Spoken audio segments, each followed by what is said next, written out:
മുണ്ടക്കൈ ചൂരൽമല പ്രദേശങ്ങളുടെ പുനർനിർമ്മാണത്തിന് പിന്തുണ വേണമെന്ന് കേന്ദ്ര പഠന സംഘത്തെ അറിയിച്ചതായി മന്ത്രി മുഹമ്മദ് റിയാസ്. അവശിഷ്ടങ്ങൾ നീക്കാൻ 90 ദിവസമെടുക്കും. പ്രധാനമന്ത്രി നാളെ ദുരന്തബാധിത പ്രദേശങ്ങൾ സന്ദർശിക്കുമെന്നും അദ്ദേഹം പറഞ്ഞു. ദുരന്തബാധിത പ്രദേശങ്ങൾ സന്ദർശിക്കാൻ പ്രധാനമന്ത്രി നാളെ വയനാട്ടിലെത്തും. ബെയിലി പാലവും ദുരിതബാധിതർ കഴിയുന്ന ക്യാമ്പും ആശുപത്രിയും പ്രധാനമന്ത്രി സന്ദർശിക്കും. ദുരന്തബാധിത പ്രദേശങ്ങൾ വ്യോമ നിരീക്ഷണത്തിനും പദ്ധതിയുണ്ട്. പ്രധാനമന്ത്രിയുടെ സന്ദർശനം നമുക്ക് നേരത്തെ വിവരം തന്നതാണ്. 11:55 ഇവിടെ എത്തും. പിന്നെ അദ്ദേഹം ബെയിലി പാലം, പിന്നെ ഒരു ക്യാമ്പ്, പിന്നെ ഹോസ്പിറ്റൽ, പിന്നെ ഇവിടെ വന്ന് മീറ്റിംഗ്, ഇങ്ങനെയാണ് പൊതുവെ പറഞ്ഞിട്ടുള്ളത്. അതിൽ മാറ്റങ്ങൾ ഉണ്ടാകാം, നമ്മുടെ കയ്യിൽ ഒതുങ്ങുന്നതല്ല അത്. മാറ്റങ്ങൾ എങ്ങനെ വേണമെങ്കിലും ഉണ്ടാകും. എന്തായാലും 3 മണിക്കൂർ ഇവിടെ ഉണ്ടാകും.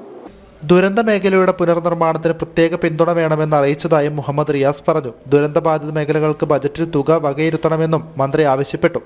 അതുപോലെ തന്നെ നമ്മൾ മനസ്സിലാക്കേണ്ടത് ഇത്തവണത്തെ ബഡ്ജറ്റിൽ ഇതുപോലെ തുടർച്ചയായി ദുരന്തമുണ്ടായ 3 സംസ്ഥാനങ്ങൾക്ക് വലിയൊരു തുക ബഡ്ജറ്റിൽ നീക്കി വെച്ചിട്ടുണ്ട്. അതുപോലെ കേരളത്തിന് നമുക്കിപ്പോൾ തുടർച്ചയായിട്ട് ഇവിടെ തന്നെ അങ്ങനെ വന്നുകൊണ്ടിരിക്കുകയാണ്. അതിന് സമാനമായി കേരളത്തെയും സഹായിക്കണമെന്നുള്ളതും അവരോട് ആവശ്യപ്പെട്ടു.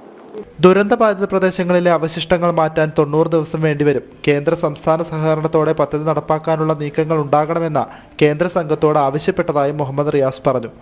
ജനം, വയനാട്.